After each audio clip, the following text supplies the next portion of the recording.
Hello, everybody. My name is Linda Api. I am the founder of a women's SME organization called Minding Her Business. It's a platform for women to connect and to share authentic stories about entrepreneurship. Today, I have Tebogo Mosala as our first ever guest. Hi. Yay. Hi, Tebogo. Hi, Linda. Thank you so much for coming through today. Do you mind telling us a little bit about yourself and your entrepreneurial journey thus far? Yes. My name is Tebogo Mosala. I am a franchisee of two WAXIT bars in Kyalami Corner and in Sanridge. I've actually started my entrepreneurship journey about 2 years ago, but I've been with the brand for at least 10 years. I am one of their clients. I think the biggest thing for me with my journey was that I've always known that I wanted to do something different from just being full-time employed. Also, I wanted a brand that resonated a lot with me. I dabbled a lot in different businesses. I tried to obviously explore going into petroleum. I tried to go into other beauty sectors, but I was drawn to the WAXIT brand because every single time I had an engagement, I'd go there every month for my treatments. It felt like home. It felt like something that was sustainable. Hello, everybody. My name is Linda Api. I am the founder of a women's SME organization called Minding Her Business. It's a platform for women to connect and to share authentic stories about entrepreneurship. Today, I have Tebogo Mosala as our first ever guest. Hi. Yay. Hi, Tebogo. Hi, Linda. Thank you so much for coming through today. Do you mind telling us a little bit about yourself and your entrepreneurial journey thus far? Yes. My name is Tebogo Mosala. I am a franchisee of two WAXIT bars in Kyalami Corner and in Sanridge. I've actually started my entrepreneurship journey about 2 years ago, but I've been with the brand for at least 10 years. I am one of their clients. I think the biggest thing for me with my journey was that I've always known that I wanted to do something different from just being full-time employed. Also, I wanted a brand that resonated a lot with me. I dabbled a lot in different businesses. I tried to obviously explore going into petroleum. I tried to go into other beauty sectors, but I was drawn to the WAXIT brand because every single time I had an engagement, I'd go there every month for my treatments. It felt like home. It felt like something that was sustainable. But as with any entrepreneur, you want to go into business that is sustainable and can last, right? So I think my turning point for me was COVID, when the business actually survived COVID. And I used to ask, how did they do it? And when I eventually met the owner, the franchisor, Michelle, I mean, she had one simple rule. She said, I never went online and I worked on creating products that clients needed. And for me, it was a brand that could withstand the toughest conditions. And from a value perspective, the ladies that are behind the WAXIT brand, from the founder itself, we share the same values. We share the same values from family to business, and we all want to build lasting legacies. And who would have thought, a waxing bar can have so many clients? But from the minute you engage with the brand, from be it that you go in to buy a product for the service, it's the same throughout. So I wanted to be part of a community of people where in business I want to learn and grow so that when I embark in other businesses, but most importantly as well, I wanted to become part of a business where it supported me. We all think that we can go into business. You think that because you're running some client's account, you're running their budget, you can run your own business. The support, the franchise support that you get in opening up your own franchise with WAXIT is incredibly phenomenal. I mean, they take you through amazing. retail training. They take you through from stock take. Wow. You know how important stock take is in any business. Yeah. It for me, it was one thing that I realized that as much as I've run many accounts in my business, in my professional business, I really needed to be hands-on. And the weekends are no longer the same, because where I used to sit and have fun with my friends, now I'm like, oh my goodness, I have to go put in the hours. But it's in the hours that I'm spending, I'm learning. You think that you can manage through scorecards your employees. Now I have people that are relying on me, who are relying on to making sure that the business is sustainable so their families can live. So there's so many elements into me becoming an entrepreneur. And yes, I know people always say, when you come from a family of entrepreneurs, it's natural. It actually isn't natural. You have to put in the graft. And that's what I've been learning. And I have, I've been lucky enough to go from buying an existing store with an existing client base to starting a new store with a partner from scratch. So I've been lucky in knowing how to try and navigate between having from 0 clients to growing that clientele to what it means to sustain it. So it's been quite a journey. It's an amazing journey. I would not swap it for anything and change it for anything in the world. I encourage everybody who has the strength. And I think before I used to invest so much in different things. My weekends, as I said, were very different to what it is now. Now I spend my time trying to better my business. I spend my time collaborating with people, looking for collaboration and finding different ways to grow. Because ultimately, I want to create a legacy for my daughter. I have a 5-year-old and I have a 7-year-old niece. I want them to also understand that there's different ways of creating legacies outside. I'm still very much full-time employed, and I'm very grateful that I have an employer that, you disclose your interests. I have no conflict in what I do, and this is a passion that I follow a lot. And I'm hoping that it will ignite in me another spirit where I keep on growing and accessing more similar brands. So tell us a little bit about the actual franchising journey. So you're part of the WAXIT franchise, as you've mentioned. And then also you've mentioned that you bought an existing franchise. Yeah. So that's the Kyalami corner store. Yeah. And then you've just opened a second franchise, which is the Sanridge Square store. Yeah. Can you talk to us a little bit about, your journey in terms of getting the funding, some of the admin or procedural things that you had to do, and then also what has made you stick it out? And the reason why I'm asking is that we all see all of these franchises, right? We see the likes of Postnet, Sobe, and everyone's like, wow, it must be very nice to be a franchisee, because the perception is that it comes with marketing support. It's an existing brand, so you're able to tag on to something instead of starting something yourself.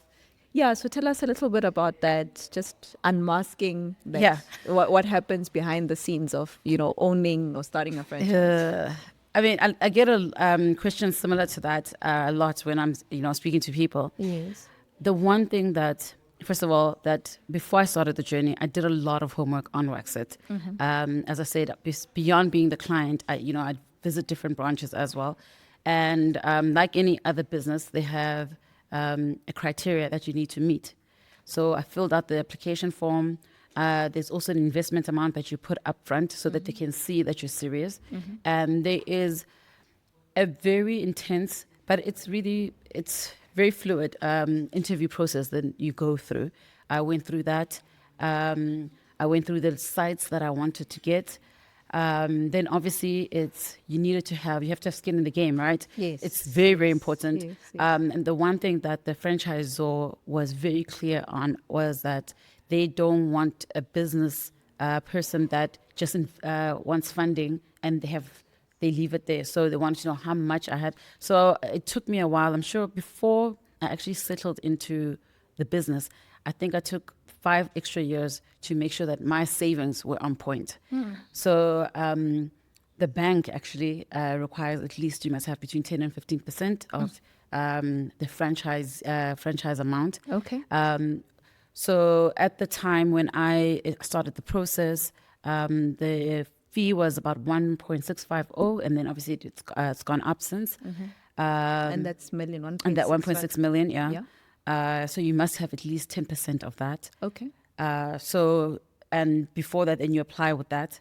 And obviously, you must have some capital. So I knew that I had the basics in business, and I have really good friends who luckily have started their own businesses. So I knew that I needed some starting capital as well.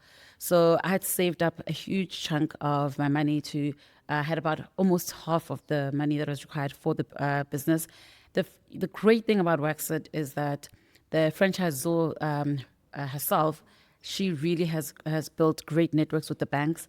I personally went through Capitec. I found their funding model really great for especially new business owners, because I was a very new business owner. Then I was onboarded. So, and luckily for me, there was a site where the franchisee was moving to another province, and they said, here's an opportunity.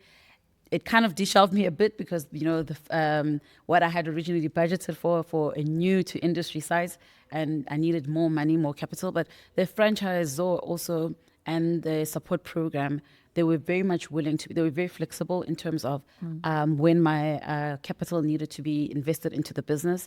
The turnaround time, which is amazing for WAXIT, I always say that to people that I've dealt with a lot of brands, but not a brand as decisive as this. The WAXIT turnaround business, to get your business up and running, it's literally 6 to 8 weeks. Oh, wow. That's quite fast. And it's not even, it is up within 6 to 8 weeks. Sure. It seems overwhelming at the time, but I think they just get the momentum going. And within those 6 weeks, you've undergone about a whole training. You have to dedicate your time. So I had to take time away from work so I can go for training. The training was very much marketing. So we create a battle plan for marketing because you must understand the area that you're in. So the first store obviously was Kyalami Corner. They took me through a battle plan, and you invest in your own business. So you go back to the marketing team and say, this is the area that I'm operating. So looking at those consumers, who are they, understanding that market, and you have to unpack it for them to say what it is. The beauty about WAXIT, and I love the fact that they take you through, from measuring your wax. I mean, stock take is really important in any business. They take you through, you physically as a franchisee, you have to do your own stock take. You have to read the variances of the wax. You have to see, we count retail stock every day. Oh, wow. People, even though we don't have so many lines, and it sounds daunting, but you get to understand and see the lines and say, okay, fine, this is what. And they have also a very great model where we use systems where they'll say to you, you turn over so much, this is how much product you should have. So we're guided a lot. And I think that for any business, and especially new business owners, you need that so that your mind can start thinking differently. The work that I do on an everyday basis didn't gear me to think like this. So now I know what it is to run retail. I know what the margins should be. I know what by the end of the month I need to target. They also push us. So every single store has its own target based on, and there's a growth target. So you have to push the team. So now I have people who I'm accountable to as a franchisee, So, and I must say, honestly, when I did the application with Capitec, it was really seamless. Nice. The business support that I received from them, Nice. and the continued business support that I get, they get to a point where they look at your figures and they call. Like I think I get a call from Capitec probably every quarter or so, and they'll say, do you need this from business? You need to grow. But obviously it's a bank, right? So they'll offer all sorts of loans. But I love the insights that they have for their clients. And I always say, for a startup, I really, I also like the interest rates. I've been to banks where, they'll say, okay, fine, I can give you this, but at the end of the day, then they still charge us. With Capitec, one thing I've always advocated for, in the morning when I look at my bank statement, the money that's in my account is for the business. And I know that I will not incur any more bank fees. And that was very, very important to me so that I could understand my numbers. But the biggest thing with franchising, I think for me, or with any business, was that, we're usually scared to face the money, right? I've had to become intimate with money. Yes. I've had to become intimate with what happens in case of. I've had to become intimate with the data. Who are my clients? Why they're not coming? And there's so many systems. So you can't sit back and say, oh, well, it's coming in. And that's what Sanridge taught me. Nice. There were days where I was saying to a few ladies saying, I had 0 days. how do you deal mentally with the 0 days? And I mean, I was lucky enough that it happened only like on the first month. And, you know, and those 5 days, and they were not consecutive, but on the days when I would call in or go into the store and I'm like, the phone didn't ring. And, you know, those are the realities of business that most people don't speak about. How do you keep a team motivated on a 0 day? So, I mean, my team and I have, since then, we've had a hashtag that we run every single month, hashtag NoZeroDays. And we make sure, whether it's a small brow that wax that's coming through, that's money in the bank. That's a client that's come through your door that you must be grateful for. So I'm very grateful for that journey in terms of how I know, and also savings in this environment is very good. In Sanridge, we're also very big on making sure that every single client that also comes in, we are trying to also retain them. It's a very new business. We've been operating since April last year. In many people's terms, you think it's long. We're getting our first anniversary now as a new store. It's coming up. So it's been a long journey, but one I wouldn't trade for anything. Yeah, no, sounds super rewarding. And what I'm liking about what you're saying is how involved you have to be in the business. So Yeah. it's almost like you are encouraged to get your hands dirty. And what you said about data and behavior, so customer behavior, but also stock count and stock turnover are very important concepts, especially in retail. Tell us a little bit more about what are the tips that you would give to aspiring franchisees?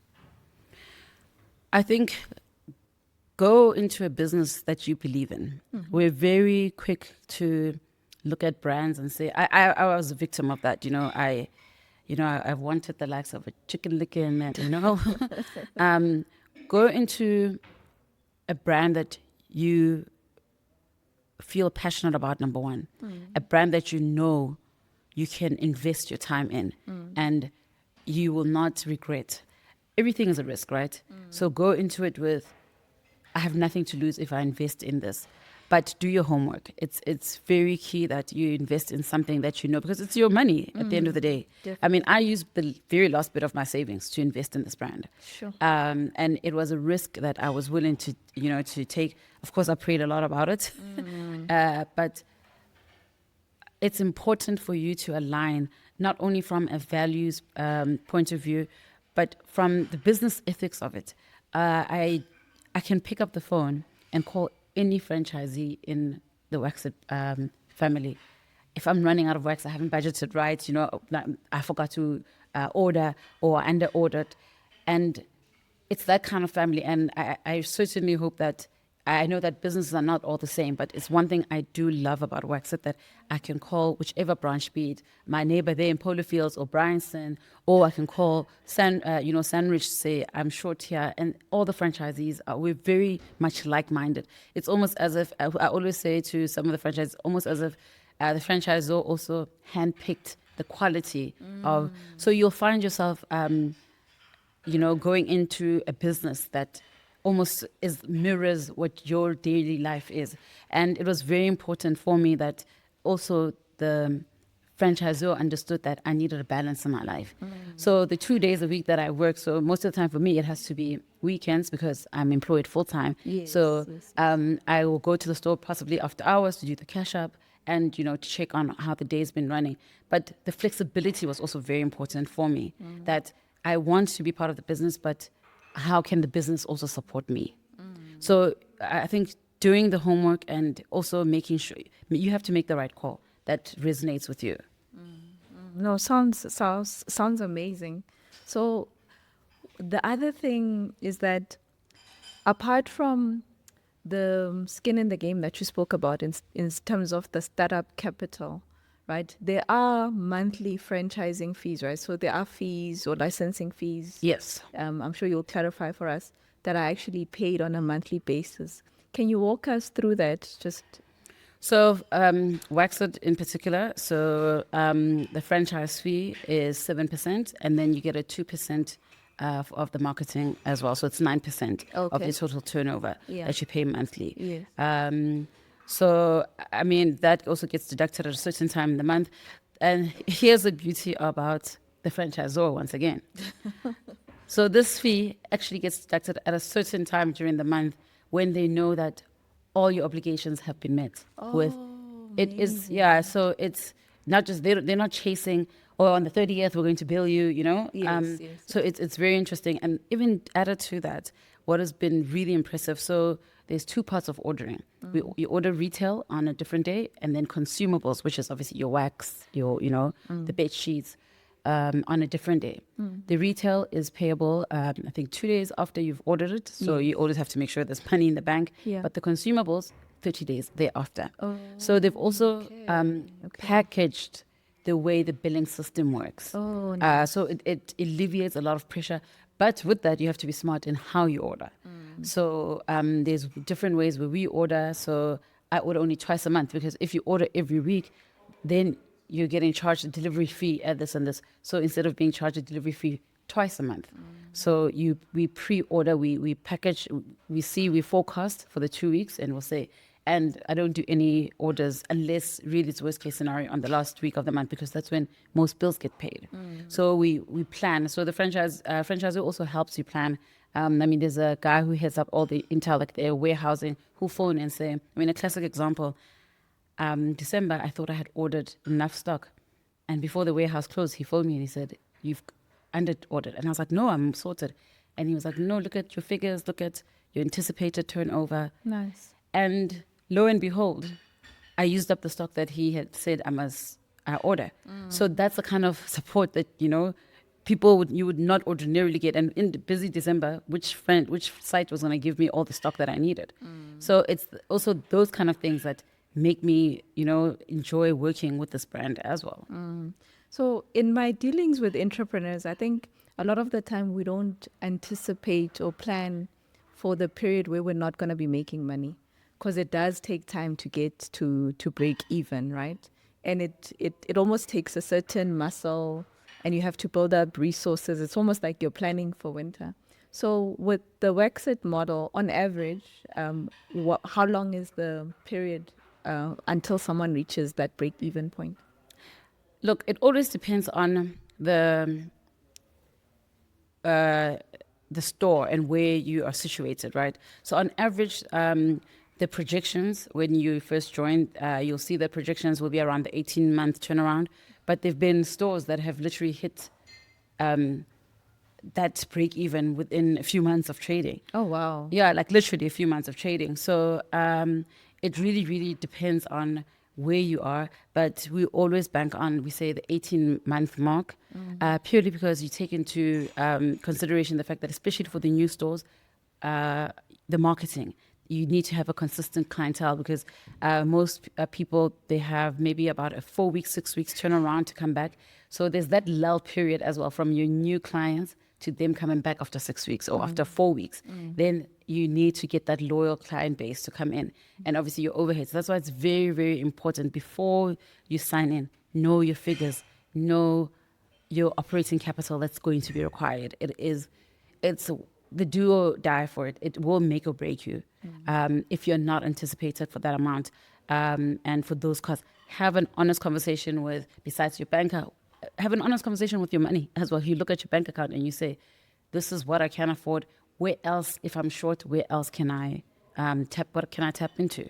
And that's what opening a second store opened up my eyes to, because I was comfortable in having a very established store. And then I was like, oh my goodness, what is happening? Yeah. Oh my goodness, can I just only pay rent and a few things? Yes. It's those conversations that you have with yourself, and you're like, but once you never get comfortable with it, because I think that's what drives entrepreneurs, right? You're never ever comfortable with that. I've heard people, I used to work with, in being in the fuel industry, one guy who opened up a very successful garage now, I used to think he was insane by downscaling where he lived. He lived in an estate somewhere. When he opened up that garage, even though he knew it was going to make a lot of money, he moved into a townhouse. His entire family, he moved into a townhouse. He downscaled his life. Entrepreneurship is really about where you're cutting. You have to cut. And I mean, somebody once said to me, when you're investing money, invest money that you know that you're not going to regret.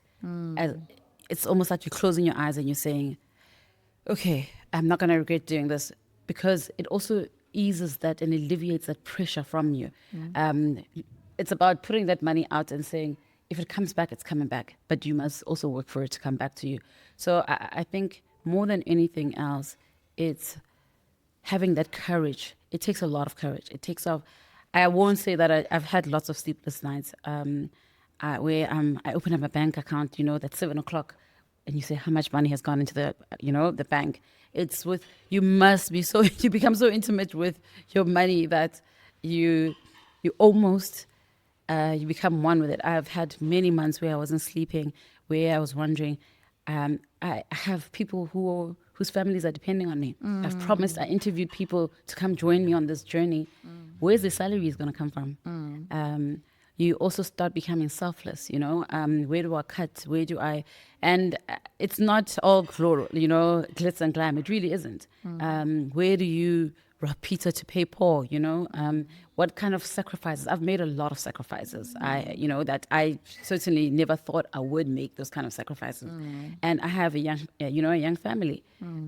So I'm in it for the long haul. So I'm always like, what is the end goal? What is my medium to long-term goal? So investing in this kind of business is not short-term at all. I'm not expecting short-term returns. I'm not, I'm like, what am I expecting in the long term? It sounds to me like it's been quite a journey. Yeah. Every time I chat to you, I learn something new. I am inspired by your passion. Thank you. And also thank you so much for being, one of the founding members of Minding Her Business, and also being such an active participant and a passionate one. Can you tell us a little bit about what it's been like to be part of that of the group, and what you've gained from that? I've always known when I transition into entrepreneurship, because I've watched so many people in my outside circles, struggling on their own, or hoarding information about how they're running their lives successfully. I've always wanted to belong. Actually, that's the word. I wanted to belong. Oh, okay. And I think Mind Her Business gave me that sense. It always gives me the sense of, I belong to a group of women that want to share authentic stories about themselves, but most importantly, they want to create a platform for us to engage. So every single time I see somebody posting, I've never been in a platform where people share so freely and so willingly, because we have to be honest. We live in an environment where, it's about self. And what I love about Mind Her Own Business is that it's, how do we collaborate? How do we share more to grow better and grow legacies together? And I think what you've built, I always say to people, I wish you can become part of this community. It's not about, what I'm going to get tomorrow. It's about a shared common goal of like-minded women who have navigated. I mean, I sat here today listening to women. I was like, geez, there are so many incredible minds that are willing to share their journey. And it's given me that.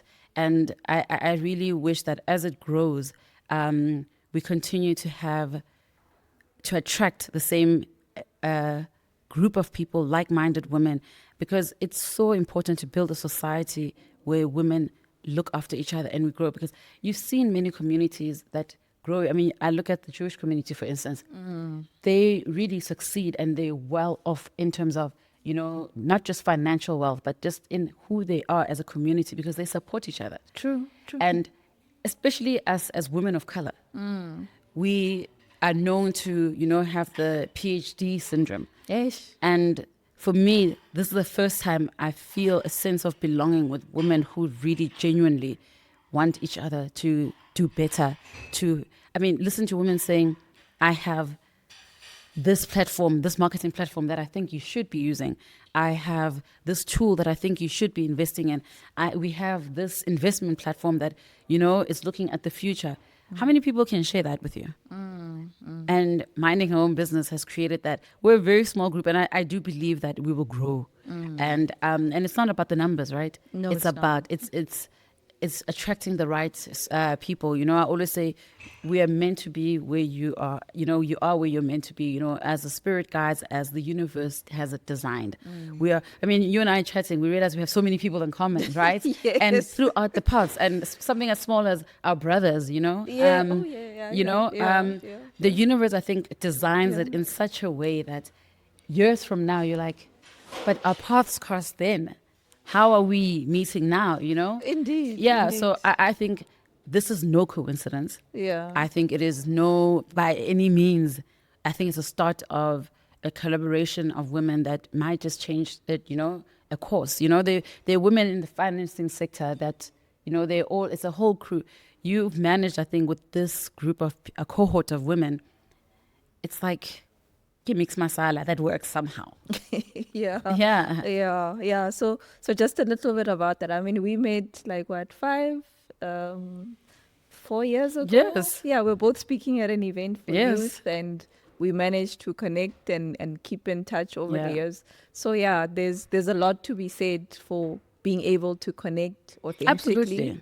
And also keeping relationships alive. And the universe really does conspire. I just think when you meet, there's another lady that, Tebogo, for instance, right? Yes. I mean, so yeah. her and I locked eyes one day, and then I was just like, okay, we get each other, and the universe, as it did this magic, we're all, in the same. I mean, I keep in touch with her a lot as well. We share ideas. She gives me feedback, but it's an amazing journey. It's amazing to also be in a group with women who really genuinely want to support each other. And it's like you say, somebody was describing you earlier saying that you're the connector. There always has to be a connector, right? Your God intended purpose was perhaps that connection. You have insights into banking, in in how to set up businesses, SMMEs. This is all that puts us together, So I think, I wish more women could actually, join such societies, that will grow and better them. More than anything else, I want to grow in this space. I may have my own dreams, but the vehicle of me getting there is also very different, right? Yeah, no, definitely. Thank you so much, Tebogo, for joining us today. And ladies, for those of you who would like to join the Minding Her Business platform, you can follow us on Instagram at Mind Her Business, on Facebook, same handle, and also on LinkedIn as well. Thank you so much, Tebogo. Thank you for having me. All the best in your business. Thank you. All right. Thank you.